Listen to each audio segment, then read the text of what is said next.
Hey everyone! So when we are drawing backgrounds, we are looking at different angles. Usually we're looking at a normal angle, meaning when we are just standing. So when we're looking at person, the person is at the same height as us. When we are looking at from a low angle, everything seems really big. When we are looking at from a high angle, things seem to be really small.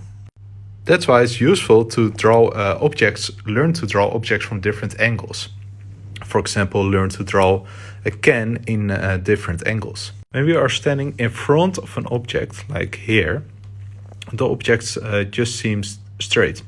When we are moving to the side, like here, the object has an angle. Here you can see what happens with this building, this house, seen from different angles. So this is just from straight up, and this one is from the side.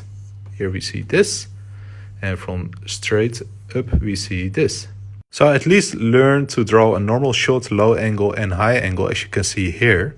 Normal shot doesn't say that much, and it's not bad. A high angle can make this shot really dynamic and make this mouse feel really small, and a low camera can make this guy feel really big and strong.